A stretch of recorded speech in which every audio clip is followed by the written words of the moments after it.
Happy Wednesday, everyone. I hope that you are doing fantastic.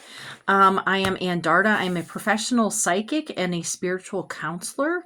And today I'm going to be talking about Lilydale and spiritual communities. So Lilydale is in Western New York here, near where I live.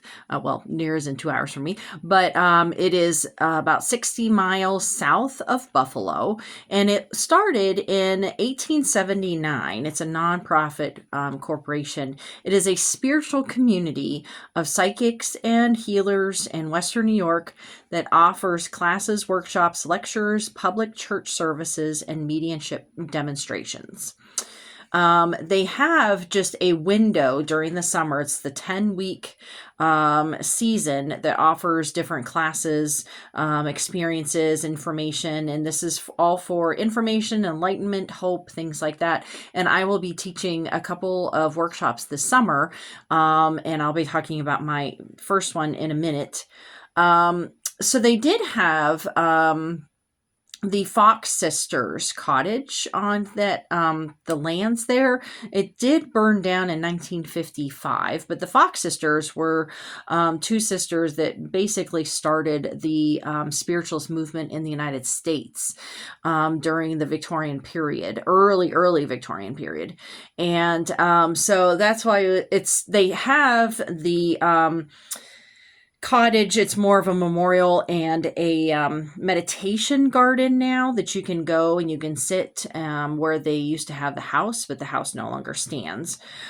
Spiritualism started during the Victorian period, and it became a core undercurrent of American and British cultures that viewed speaking with spirits, the psychic readings, but especially the mediumship movement. That's what the spirituals movement really focused on, was speaking with those that have crossed over, human spirits.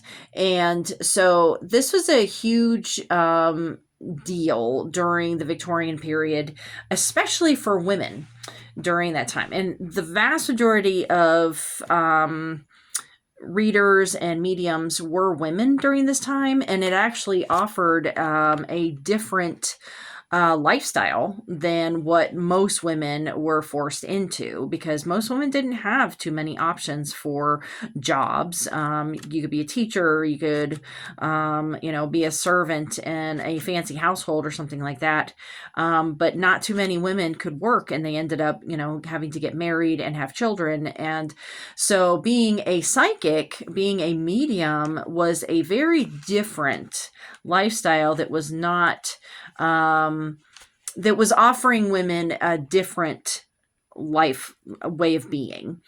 And this also shows that the spiritualist movement was actually interconnected with the women's suffragist movement, especially here in America, but it was both in America as well as in the UK.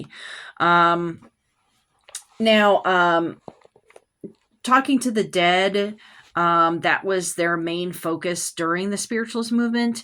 Unfortunately, a lot of the different psychics would turn to doing tricks of some sort, knocking on tables or what. Now, I've done a lot of presentations, especially in the steampunk conventions that I used to go to, on the Victorian occult. So I have hours of discussion on this, so I'm just going to be very brief on it, but some different tricks that they would turn to would be knocking on tables to, signify the spirits there, different types of things. Madame Blavatsky was one that ended up, and so unfortunately, they would all be called frauds afterwards, when in fact, I really do feel that they all had some different abilities. And this was before Hollywood, before all of but I guess you could say it's an equivalent to Hollywood as far as getting people's attention and getting audiences, getting people interested in that type of thing, when honestly, talking with spirits is very much a one-sided thing, and the audience really does not hear too much. So that's why they really were up in the ante with having some different tricks and stuff to get the audience more invested and coming back and bringing more people and things like that. But I do feel that the vast majority of the psychics and mediums during this time period actually did have some type of ability, but they just turned to these tricks to try to make a living, make more money, that type of thing. The mediumship and spirituals movement gave, I already talked about the women's suffrage movement and power. And so the spirituals movement was very science-based. This was during the Victorian period that was obsessed with science.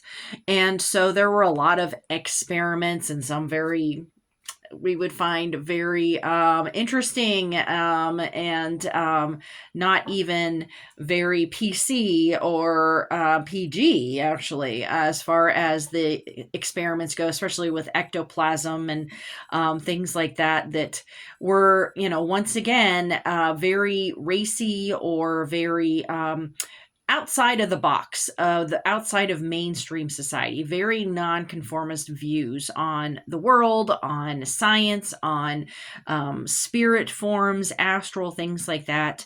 And so they wanted to try to prove it beyond a shadow of a doubt. And you can even see that in a lot of the ghost hunting shows, even today, of that they have all the different gadgets and whatnot to try to prove the existence of spirits and spirit activity. And so, because, there's only so much that a psychic or medium can say and do that, really sort of convinces people that people want to hear it for themselves, especially if you haven't worked on those gifts.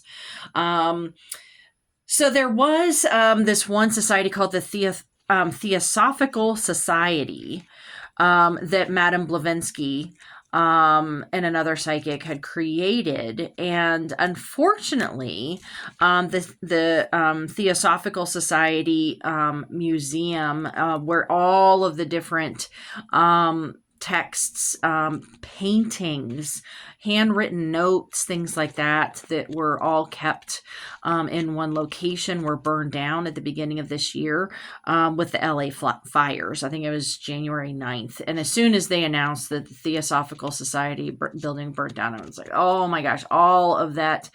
And even if there are online versions, electronic versions of it, it's still not the same thing, because objects have energy to them, and the artwork itself being lost is very sad. So that's just a little caveat there. But Lily Dale is definitely a very important place in the United States. I would argue that it's basically the equivalent of Somerset in the UK. And I will be teaching a couple of workshops there this summer. So my first one is going to be on Monday, this coming Monday, June 30th. And I will be teaching my Manifest Your Higher Self. And that is from 9:30 until 4:30. It is an 8-hour workshop.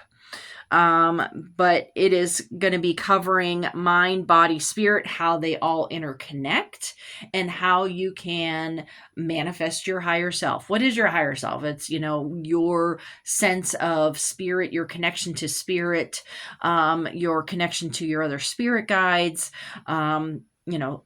all of that type of thing. And so if you are able to get to Western New York on Monday, you can register for it. It's lilydaleassembly.org is the website. So you can just go to that website and you can register there. If you can't find it, you can always go to my Facebook page or message me or something like that, and I can send you the link to registering for that class. Bring a notebook. You're also welcome to bring a pillow or anything to be comfortable while we're meditating and things like that. So I am very much looking forward to Monday's workshop, and I hope to see some of you there. So have a wonderful rest of your week, and I will see you next Wednesday. All right, bye-bye.